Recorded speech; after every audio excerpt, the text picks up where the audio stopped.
Hello and welcome back to Overbooked. I'm Amanda, and today we are going to be doing a chaotic rant review of Fix Her Up by Tessa Bailey. If you have watched my chaotic rant review of the cheat sheet, this is going to follow a very similar pattern and hopefully a much more understandable pattern because I actually took notes of Fix Her Up while I was reading it versus taking notes of the cheat sheet 2 months after finishing it and then doing a video. I just felt like I had to do another one of these because one, the cheat sheet was just so fun to rant about and do the video about, and it seems like you guys liked it. I just like doing this kind of video. So here, let's do video number 2 of a rant review. If you haven't watched my chaotic rant review of the cheat sheet, you can check it out. I'll put it in the cards. I would love for you to watch it. It's just another unhinged review of a terrible romance book. But today we are not talking about the cheat sheet. Today we are talking about Fix Her Up by Tessa Bailey. And I'll just have a little introduction here. I actually really like Tessa Bailey. I have enjoyed some of her other romance books, like It Happened One Summer. I fairly enjoyed the follow-up to It Happened One Summer. Actually, are those the only 2 Tessa Bailey books I've read?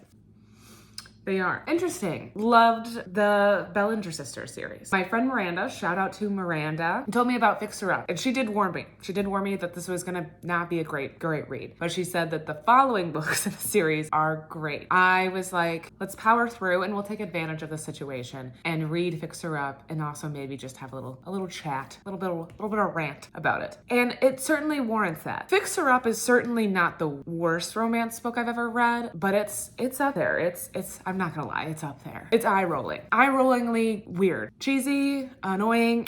Take your pick. Take your adjective of whatever you want. It took me about a month to read this book, and it's not that long. What is Fix Her Up about? What is it about? So we follow our main character, Georgie, and she's like the youngest sibling of 3. I think she has 2 other siblings. No one takes her seriously. They always think that she's kind of just the baby of the family, and they just always treat her like the baby. And so she's just always made a joke out of everything to make it seem like it doesn't affect her at all. And she just chooses to be a clown as a professional career. Because if no one takes you seriously, become a clown. She's just a young 23-year-old clown. And that's her life. She only shops at used clothing stores, which I thought #sustainability. I was for that. I'm not sure she had to like be dumpster diving in like the men's section. Like it seems like that's all she was really shopping for was baggy t-shirts and overalls. She's never had a boyfriend. She's a virgin, which is made very clear. And she has a massive crush, a lifelong massive crush on her brother's best friend, an MLB star, Major League Baseball star. I think I had to remember what MLB stood for a second. Travis. And it just so happens that Travis is back in town because he like injured his shoulder. I don't remember why or how. And he gets like dropped from the league essentially. He just can't play baseball anymore. So he's just kind of wallowing in this like very random apartment, kind of just drinking his feelings away because he feels like he's a failure at life, which sucks. That does suck for him. He's also he has like some issues going on. He has daddy issues. His dad didn't believe in him at all. The opening scene, we hear a lot of, he never thought I was going to go anywhere anyways. This is where he knew I was going to end up. He's just referring to his dad. Sad boy era. We love that for Travis. Sometimes he really is going to marinate in your feelings. I don't really know if he has like mommy issues, but like it seems like his mom wasn't always present either, but he doesn't really blame her as much. He, at one point in the book, uses this phrase, she was so young that I don't blame her for not wanting to be a mom. Well, I think that she also needed to contribute as much as your dad needed to. So I don't know. Anyways, he's just kind of like wallowing in self-pity, reflecting on all of his relationships, and just doesn't think that anything's gonna go anywhere. So that's kind of the backstory of those 2 characters. Let's dive into my notes. So the book opens up with Georgie, our main character, just going into Travis's apartment. She's like, yeah, this guy has been in here for a month and we have no one in town seen him. He only gets takeout. Her brother can't get him to leave the apartment. And so she thinks she's the one. She's the one to turn everything around, which I think is bizarre. She has that kind of confidence that she can walk into this man's apartment, a person that she hasn't seen since like childhood, essentially, and that she's gonna turn this guy around. I just thought that was wild. Confidence. The girl boss energy. I can't fault it, but I think gets crazy. I also don't realize how she got in. I don't know how she got into this apartment. I don't know if I missed that. I don't know if she has a magical spell to get into apartments, or if Travis is just in that level of unhingement that he just leaves his door unlocked, which seems kind of wild. If you're a former MLB star player, shouldn't you have valuables? Wouldn't you be nervous? I don't know. Lock your doors, people. Lock them. And this is where we find out that she's the little sister of Travis's best friend. So I don't know, that maybe it's supposed to make some sort of connection for us of why she's there. It doesn't for me, but whatever.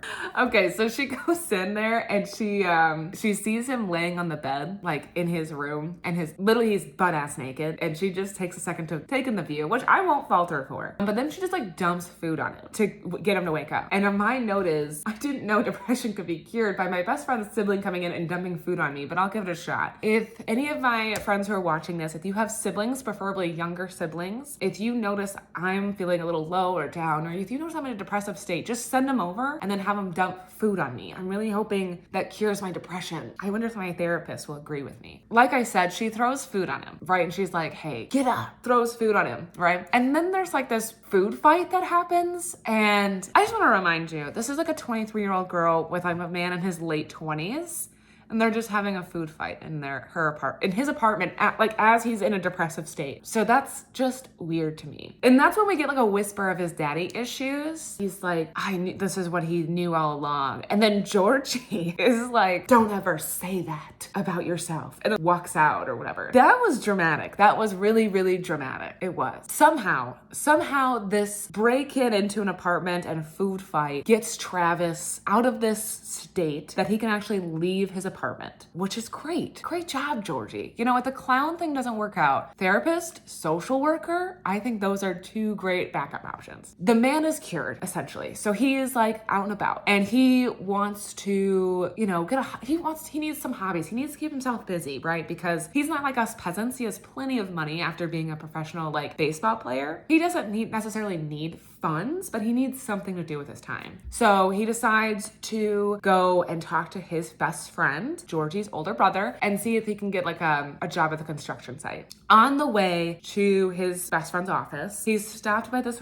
random woman who is really trying to get him to go on a date, and specifically like a picnic. She is working hard for the money. She works hard for the money. I want to say that this is unreal to me. This is unreal to me that somebody would just have this much confidence to just walk up to a man and just really go for it. Really go for it. And I'm not trying to say as a woman, I can't come on to a man. I can't come on to another woman. I can't do, like, you know what I mean? I think that's all great. But she is like knocking down the door. She is really fighting for her life. It's unreal, because the entire time Travis is clearly not interested, but she keeps pushing. She keeps going. She's like, no, you like food, you like blankets, picnic. Why aren't you agreeing to this? But you know, whatever. Our main girlie, Georgie, randomly pops out of thin air. She just randomly appears and she helps our boy Travis out. She does. She's like, hey, makes up some fake weird thing that he has. And the girl obviously knows she's lying, but she's like, I can take a hint. No, you can't. But it solves the issue. The girl leaves. But secretly, I kind of want her back, because that's the kind of confidence I need in my life. Travis and Georgie, who's still just randomly there, walk into the office of this guy, her brother, his best friend, and Travis is like, hey, I need a job. What do you got for me, please? And the guy is like, hey, I don't know if you know how businesses work, because Travis doesn't, but I just can't hire you for like a minute. You know, I can't just hire you for, 2 seconds until you decide that you don't want to do this anymore. I need like a long-term, reliable hire. Travis is just like, well, what? I don't understand how businesses work. Just hire me. Just like ignores everything his best friend is telling him about, like how he has valid concerns about his business and how this could affect him and how he needs long-term employees. And Travis is just like, no, ew, business talk, gross. Hire me, just hire me. So then he does. So the friend is like, okay, I have this job and this is where it is. And then Travis is like, no, not that place. You just walked in here demanding a job, ignoring any concerns your friend had. And now you're like, no. But here's the thing. After his friend is like, hey, I have a job and it's at this location, and Travis freaks out. I think this scene is supposed to be like, oh no, but I don't understand. I don't get what the location is or what is triggering for Travis. So I am quite literally like, I don't care. I don't know. So I just also want to reiterate the fact that Georgie is still in the room. She's still there. Yep, she's still there during this whole conversation. Girl also can't take a hint and doesn't know when to leave. She just starts randomly shouting at one point that she wants to start a tradition, a family tradition of Sunday brunch at her house because she just bought a house. So she wants to have people over for brunch. So she's like, hey, shouting it out, brunch at my house Saturday or Sunday, who fucking knows? It's gonna be a tradition, be there. And then she just kind of walks out. And Travis and her brother they don't make a comment about it after she leaves. And it sucks because no one but Travis shows up at her brunch. But this is the thing for me. She's gotta either A, get more friends to invite, because obviously I think your friends would actually show up versus like, you know, maybe your family members are like, whatever. I feel like I would talk to more to my friends than my family. I don't know. Or she needs to send up follow-up texts. You know, when I put on a thing, like I run a book club, and when I have a book club coming up, I am checking in a week to a couple days before the event starts, because people's memory is like, they're a fucking goldfish, okay? You can't just say something once and people are gonna remember it. You have to remind them of what's going on. And Georgie is just kind of like, she thinks that her shouting out this thing once is gonna make people remember to show up to her house. I think that is honestly the stupidest thing I've ever heard in my life, because she's expecting her brother to tell his wife. Do you know how many things I've missed because Chandler just didn't realize he needed to tell me something?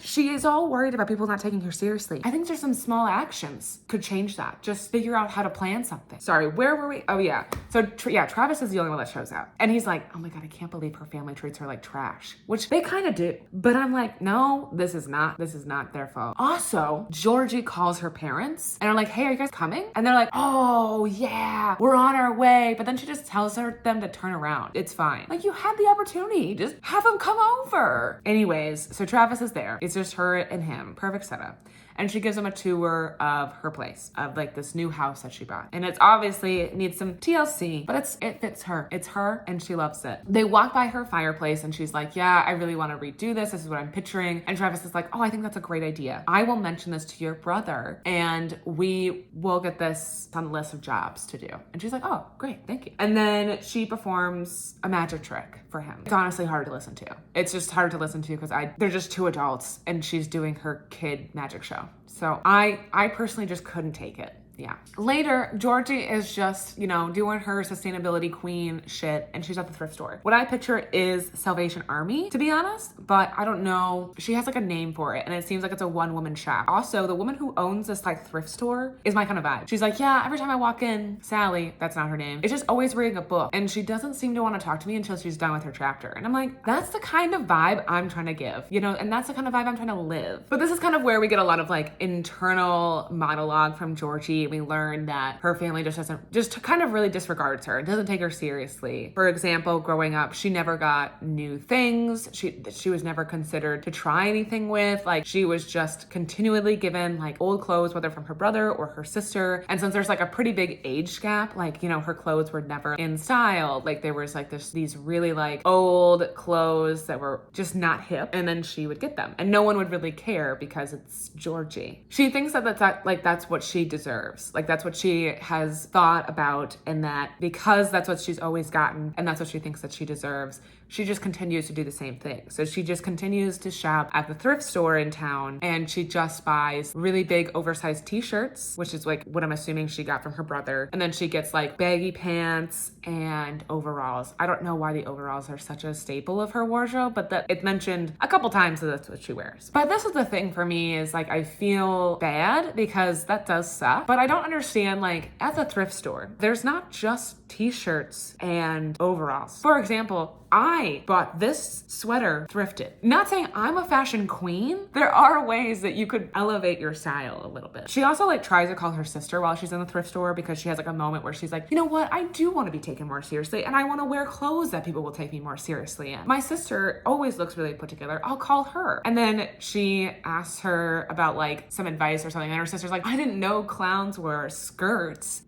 It's kind of funny. But also, okay, rude. That was rude to say. And then her sister's like, oh yeah, haha, never mind. And then just like hangs up. So that does suck. Essentially, this is supposed to be the reason like why she's a clown. Because she can like joke and just kind of be this silly person that she thinks people perceive her to be, I think. I mean, I think she really enjoys it. But she like runs her own kind of like clown operations. And it's not like doing great. I don't know. But I'm not shocked that her business is not doing well. I don't know a lot of like people that hire clowns. Like I don't know if that's like a prevalent thing anymore. But she does want to like start a larger like company, which I think we might get to later, but she like wants to expand her business and not just be her clown. Because she realizes like when she's trying to book birthday parties, people are like, oh, well, can you also have this? And they're like a princess or something. And then she can't do that all. So she wants to like expand it so she can have this network of people that are employed through her. And then she can like hire them out to different parties, I think. And this is the thing, and I get this is what she's struggling with, but I can't take her seriously.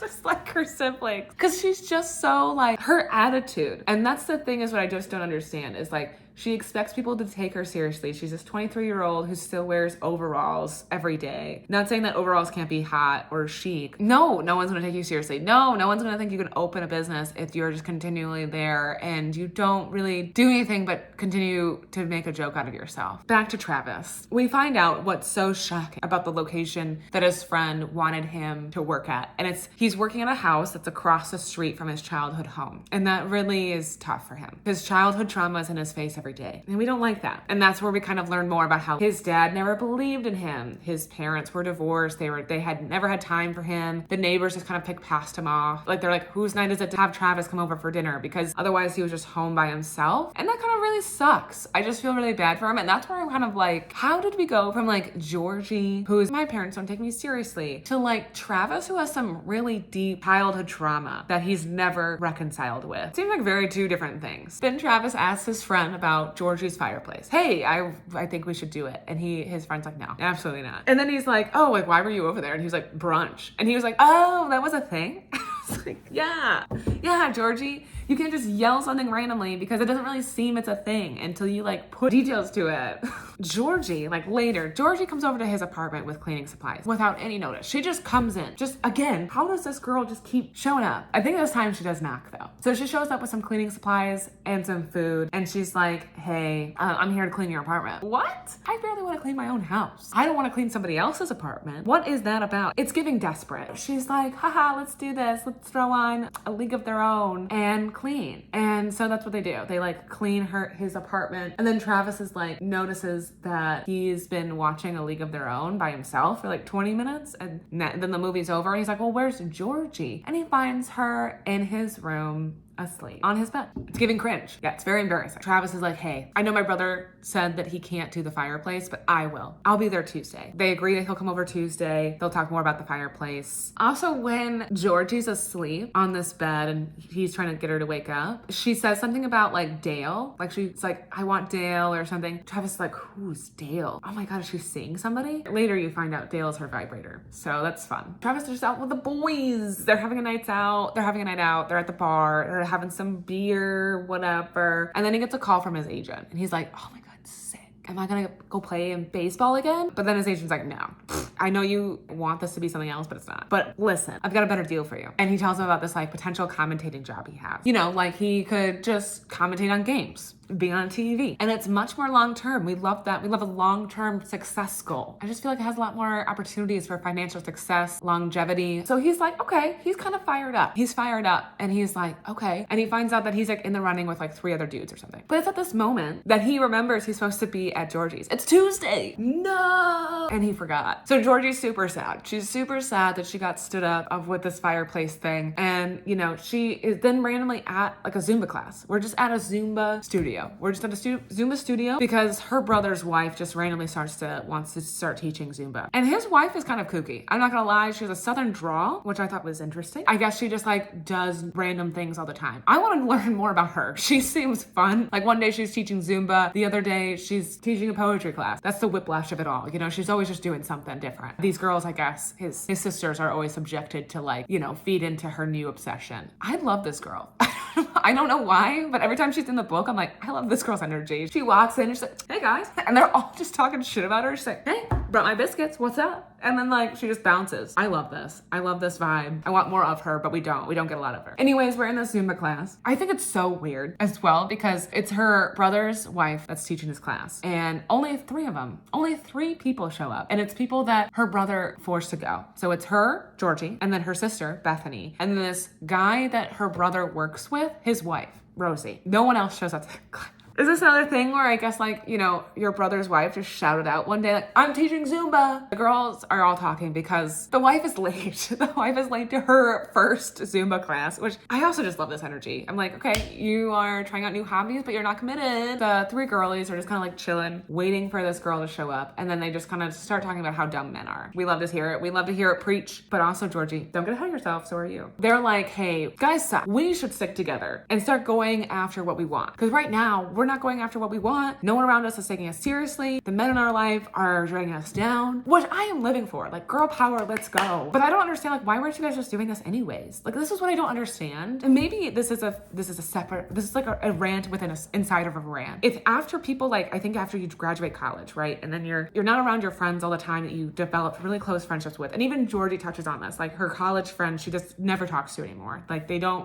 live near each other. So now she's just kind of like by herself. And I think that does happen to a lot of people. And then you're just kind of like in this abandoned circle and like you just have yourself and then eventually whoever you date and it's like just you two. But I feel like we as a people, like we should like try to get out there more. We should try to form circles because like friendships are very critical to like happiness and they keep us, help us maintain our well-being. You can't just bounce stuff off your partner all the time. Like you need a different opinion. You need somebody else to talk to through things. And sometimes, yeah, you just want to talk to somebody about how dumb your spouse is. Anyways, I like that they do this. I think it's really cool that they do this like really cheesy thing where they're like, hey, we should stick together and do this thing. And then they decide to form a group to keep each other accountable, which I don't know if you really needed to form a group and have a name to it. But I did like this concept of like, hey, it seems like we're by ourselves all the time. Like, why don't we like get together and bounce off ideas off each other? Travis is going like borderline crazy.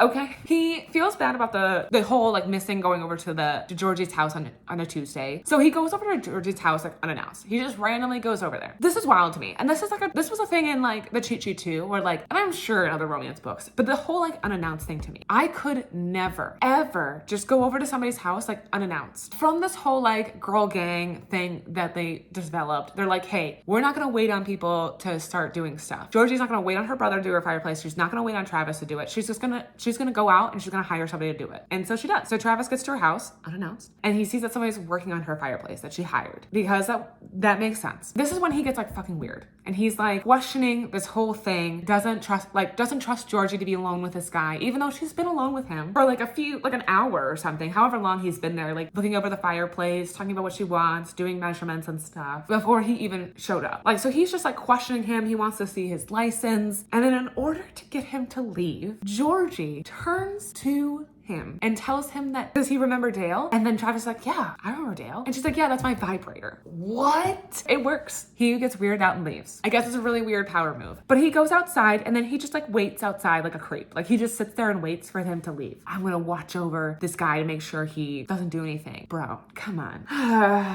Okay. So then, Georgie meets up with the girls to talk about their club, which they name the Just Us League. And then they're like, yeah, hoorah, let's do this. And then Georgie's like, hey, I'm gonna go get some new clothes. I'm gonna go to this boutique and I'm gonna get some new clothes. And the chick that runs the boutique is that girl from the beginning who was trying really hard, had the really wild confidence to get Travis to go on a picnic with her. Georgie brings her like this like very sugary drink, caramel macchiato or something from Starbucks. And people drink this drink a lot. Like this specific drink is mentioned like 2 or 3 times in the book. And I was like, wow, way to call it out. She brings it over and somehow they make up, whatever. So Georgie is like spending an ass ton at this boutique. And we know this because as she's trying on clothes and the chick keeps feeding her clothes, Georgie's like, oh my God, my credit card is like gonna hate me. This is like way too much. I don't know what I'm gonna do. Like, wow, this is way too much my credit card. This is really gonna hurt. Okay, Georgie, if this is something you can't afford and this is gonna hurt, maybe we don't buy this many clothes. Why don't we just start with a new pants and shirt?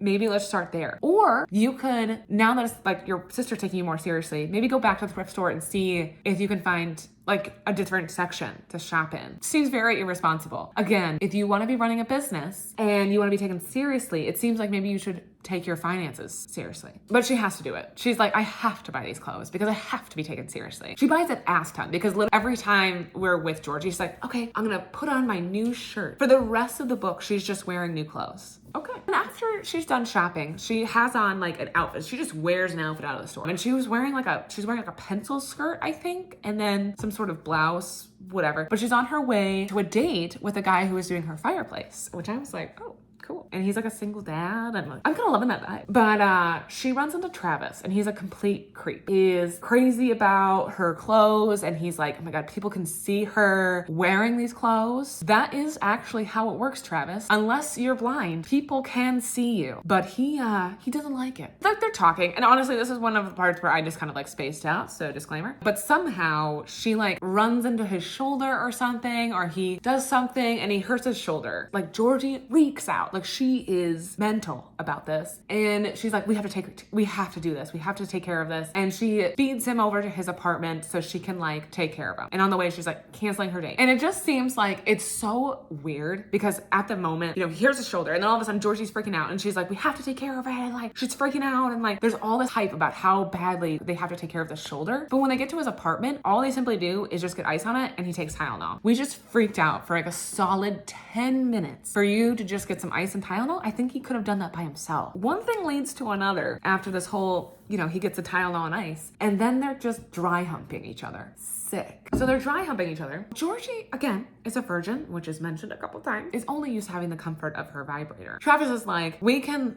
fool around, but we can't have sex. Like, I can't do that to you. That crosses a line for me. But he's cool doing like literally anything else leading up to that. Like, he's like totally cool with being filthy dirty to her, but sex, that would be outrageous. So he's like, we have to keep our clothes on. Okay.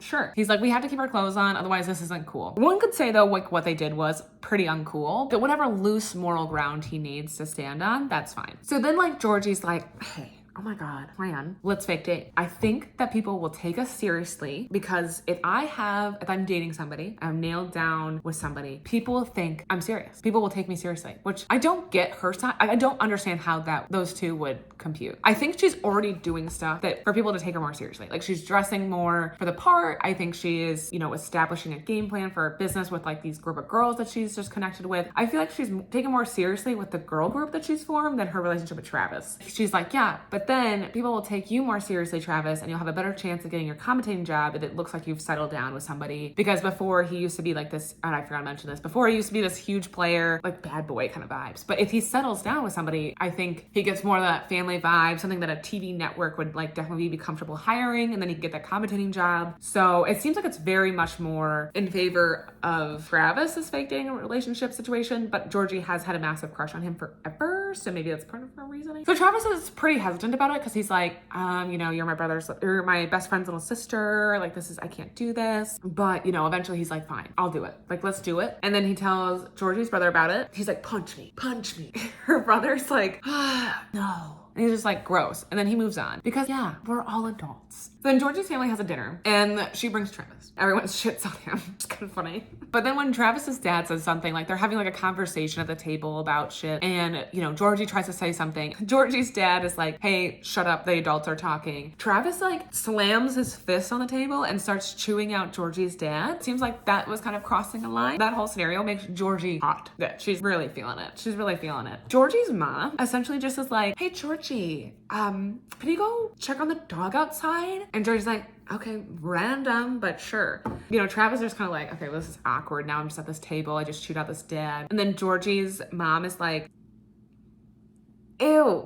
Georgie's mom literally just gave Travis the pass to get hot and heavy with Georgie. And they do get hot and heavy. They go into the shed and they start making out and dry humping again. And in the shed, while they're dry humping, they agreed like they have to have sex. Otherwise they're gonna explode. So they agree that they're gonna bang later. They bang and it's really hot. I'm not gonna lie. Like it's pretty hot. I mean, the sex talk, like the dirty talk is kind of cringe. I won't lie. But I won't lie. It's also like, okay, well, let's do something. This is when I think the craziest shit in the book happens. Okay. So they bang. And randomly, this like Just Us League, this girlies are running a 5K together because not only do they want to be like, you know, business strong, mentally strong, they want to be physically strong. Georgie's like, I have to go for a run. You know, I have to do running things. So they go for a run together, Georgie and Travis, and they just happen to come across a baseball field with a bat. They just so happen to find some balls. And then Georgie's like, hey, Travis, can you show me how to hit a ball? You don't have to be desperate anymore. You already got laid. He's like showing her how to hit a ball. And they have like this really like deep conversation where Georgie's like, you can like come back to the thing you love. Even if you can't actually do it, you know, you can't actually play baseball professionally, you can still do things around baseball that make you come back to the sport you love and enjoy, blah, blah, blah. Travis is just a hornball. He's like rubbing his dick against her and stuff. Okay, well, trying to be nice. This leads to them literally having sex in the dugout. I'm gonna let that sit with you guys for a second.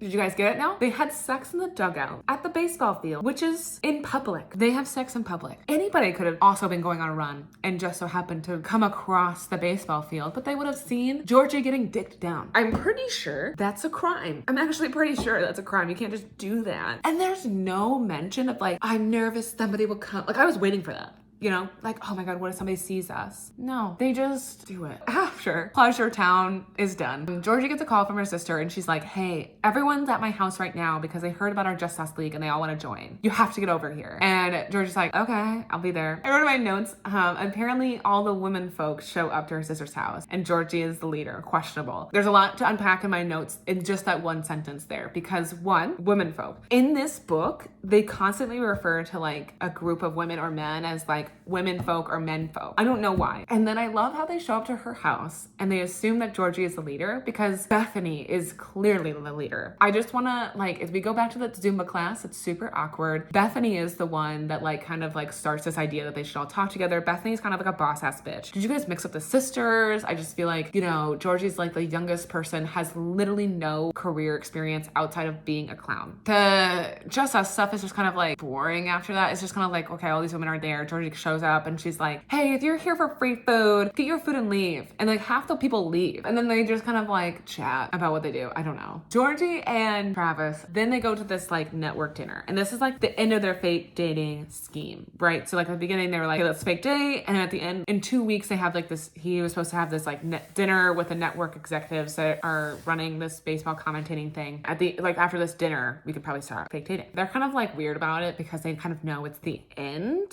There's a lot of mental gymnastics going on during this portion of the book where like both of them are like, I really love this person, but I can't tell them. And Travis even goes out of his way to like pick Georgie up in a limousine like it's prom. And I just don't, I didn't really get that move. I was like, you couldn't just pick her up in like a nice private car. So they're at this like dinner and this network executive is like, okay, let's get started. And then his daughter randomly comes out and was like, I can't sleep. Well, thank God we have Georgie the clown there because she just kind of like starts whipping out some juggling and wins the crowd over. Like that's quite literally all she does is she introduces herself to this kid and then starts juggling. And then the TV network executive goes over to Travis like, I love that girl. Like, well, all she said is juggle. Essentially, they like make a deal and he's like, I think you're the one. And he offers Travis the commentating job. And then on the way home, Georgie and Travis proceed to have sex in the limousine. Yeah. At this point, they're like, okay, we're at the end. After they have like this random hot sex in the limousine, which they go really far because I think it's going to be the last time they have sex. They agree to like just keep dating. They're like, okay, this is actually going really well. Like, let's do this. But it's like really weird. It's really, really weird because Travis is like, yeah, I just want you to know, like, I'm not looking for anything serious. I don't want kids. I don't want to settle down. So this would be just extremely casual for me. And Georgie's like, yep,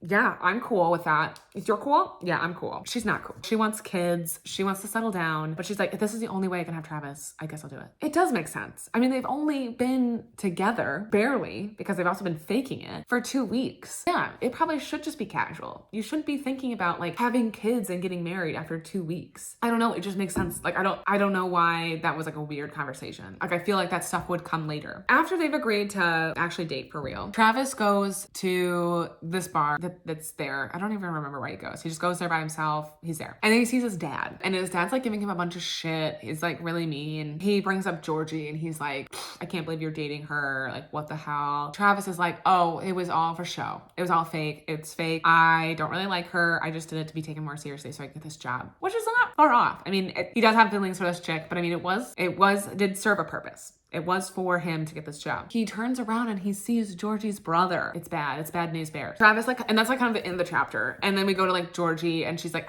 I haven't seen Travis in a while. Like I haven't actually seen him since we decided to actually date for real. And she's kind of like, oh, is this just like how dating works? Like she's just so confused. I don't know. Like she doesn't want to confront him because she's just kind of like, well, maybe this is how it is. It's not how it is. You know, Travis just like, he just ignores her for days because he feels really guilty about it and he wants to like tell her about it but doesn't know how. The next time they see each other is at this random 5K that this Just Us girls signed up to do. Remember? Because they're doing that run. At the end of the run, Travis is like, hey, Georgie, I need to talk to you about something. And then before he can say anything, Georgie's brother is like, no. He tells Georgie everything that Travis said at the bar to his dad, yada, yada, yada. You know, Georgie's devastated. Rightly so. Like, that sucks to hear. And Travis like, no, I can't live without you. But they break up. Travis just like distraught because he just really wanted to tell Georgie that the reason why he said all of that to his dad was because he just didn't want his dad to like talk about Georgie. He just like cares about Georgie so much that he didn't want this person that he hated be saying her name or talking about her, which has some deep like rooted issues in itself. Like I think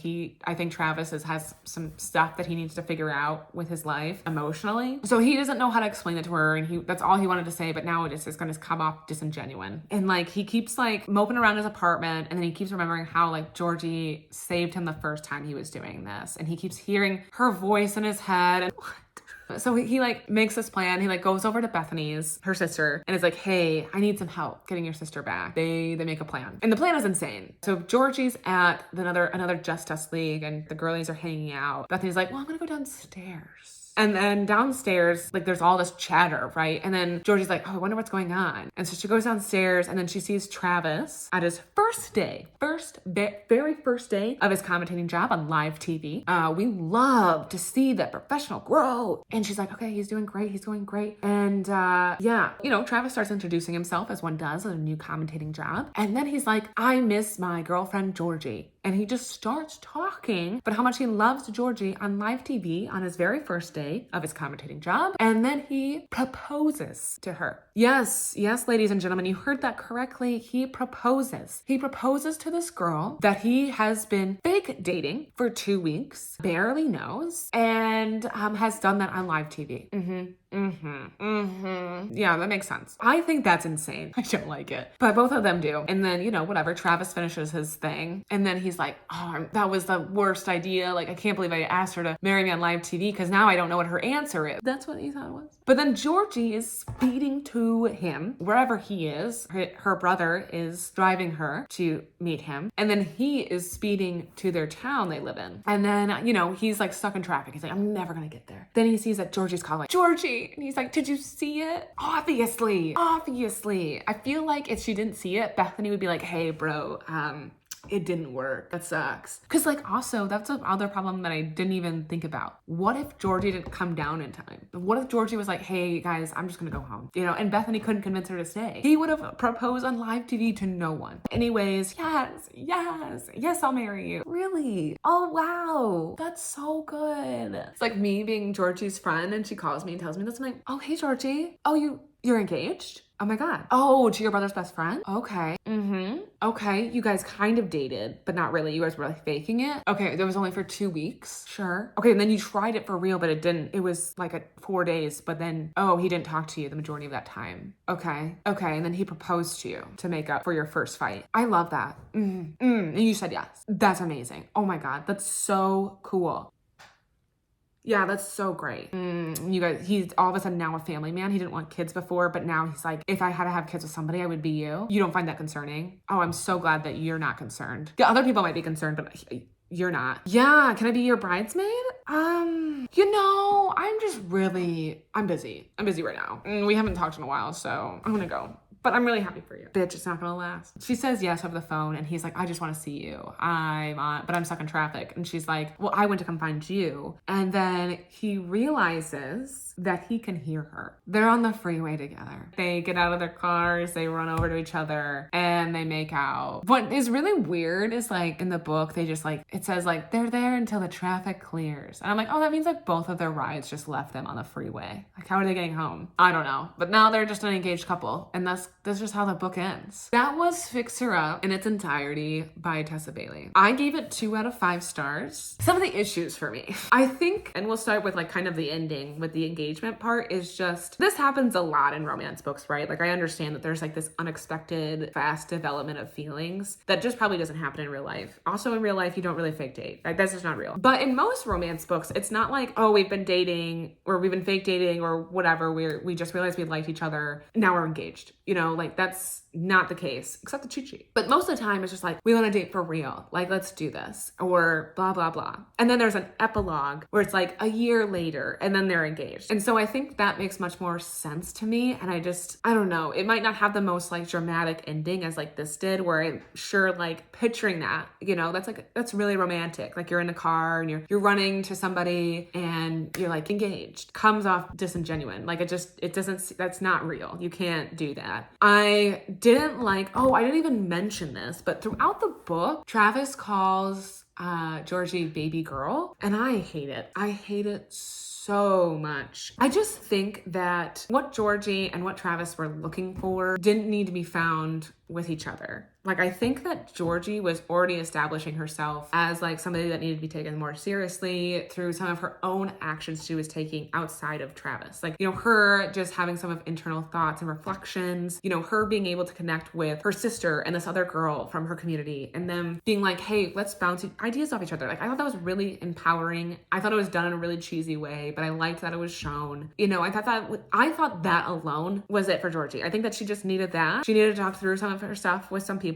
and, you know, get some better clothes. She didn't need to spend $1,000 on them, but like, you know, she got some better clothes and I think she was on her way. I don't think she needed Travis for any of that. And that's also just another thing for me that was annoying, because like, what was she getting out of her end of the bargain of this fake dating situation? I just felt like she had already secured a lot of the stuff that she was seeking without Travis. And I also feel like the only thing that benefited Travis by dating Georgie was like, oh, I even forgot to mention this. Like, they did have like paparazzi following them around, like taking pictures and stuff. So that like also kind of helped, I guess, his reputation. But I don't really know. In the end, it really was just Georgie juggling at this dinner. I was like, I really like her. Do you want this job? And I just didn't seem like it really pushed that into the bargain very far either. And then just like the whole like moral argument about how like, you're my, you know, best friend's younger sister, I can't touch you. And if we do touch, we have to be clothed. That was just weird. And like, there is like a real weird, I protect you, I take care of you, I'm the only one who gets to see you kind of mentality about Travis and Georgie. And I'm noticing it in the second book, because I'm reading Love Her or Lose Her. The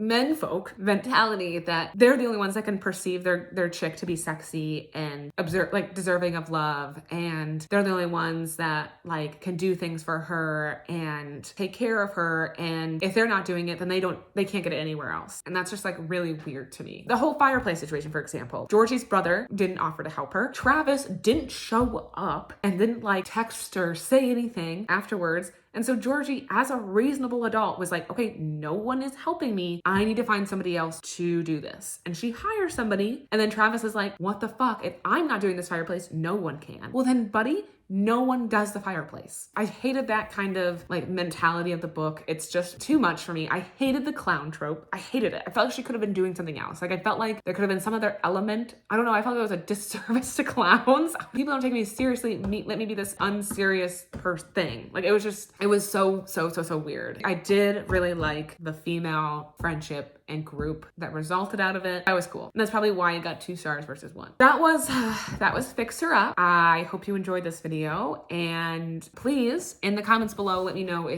what you thought about Fixer Up. I would love to hear if you loved it, even though I didn't. Like, I would love to hear if you're like, this is why you should have loved it, ABC. Let me know if you also hated it, what you didn't like about it, anything honestly that you just want to comment on about this book. Please put it in the comments below. And if you want to see me do another rant review of a book, you know, please put some of your suggestions below. I'll definitely consider it. Would love to keep doing this if this is something that you guys enjoy. Thank you so much for watching. Give me a big thumbs up if you liked this. Subscribe if you have not already, and I will see you guys next time.